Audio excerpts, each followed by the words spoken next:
Let's spend a little bit of time in the Resources tab on the static toolbar. If you click on Resources, you may not see anything, or there might be some items there depending. But if you click on the left-hand side on Groups, you're going to see your campus, or you might see multiple campuses depending on your job description.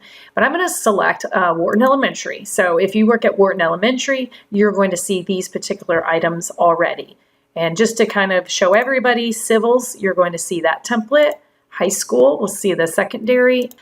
Junior high, you'll have this template. So let's take a look at Wharton Elementary's template because it shows multiples. So the first one shows the elementary weekly, which means it's just going to be your Monday, Tuesday, Wednesday, Thursday, Friday. I did also create, because you do a split subject, here's an example, ELA and social studies.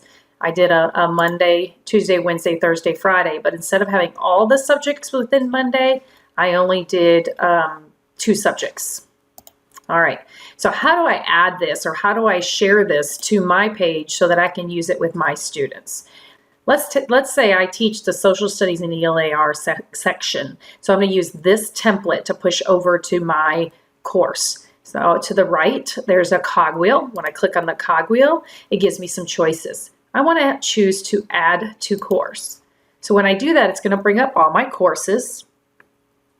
And I'm going to select the course I want to add it to. Now you can select multiple courses, but here's my thoughts. If I'm just copying the folder system over, I want to put in all of the assignments, materials, all that information before I push it out to all my other classes. So if I'm teaching 6th grade social studies, for example, I have 3 sections of that: first period, second period, and third period. So what I need to do is get all of the information in my folders before I share it out to the other 2 classes. But just so you know, you could share it out here. So I'm going to choose Add, and it's going to automatically add this folder system over to my course. So I'm going to go to Courses, and choose my class, and now you see the elementary system right here. There's the folder. So now what I can do is drill down and go into my Monday folder and go into my ELAR folder, and I can begin adding materials and links and assessments and all that for Monday for just ELAR.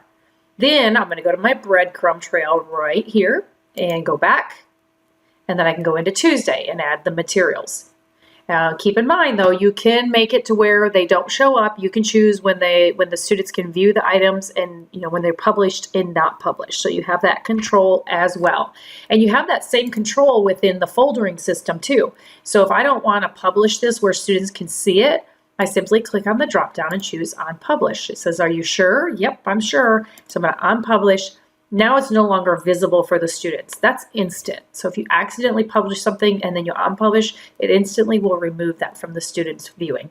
And that is how you add anything that is stored in resources over to your classes. So keep in mind, if you want to save your resources for another time, you can do that as well. So here is my Monday course with some activities in there, and maybe I want to save this assessment.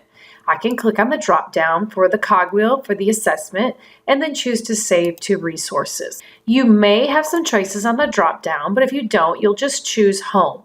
So as you can see, I have choices. That means that I can save it into those resources for you to access. So you probably do not have the school resources. You'll just select home, and then if you want to drill down into a specific folder that you've created, you can do that. And once that's done, click Save, Copy.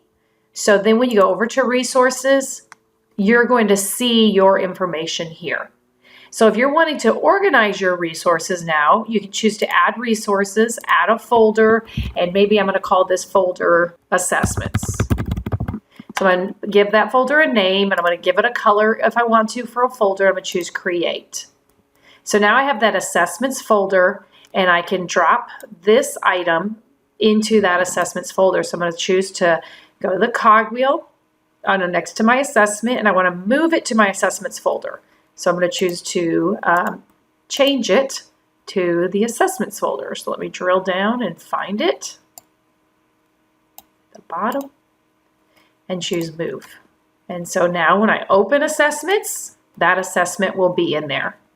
So something to think about is you could add your folders now. If you know exactly what your folders are going to be, you could add those folders now, and then when you create resources, you could save those resources into those folders.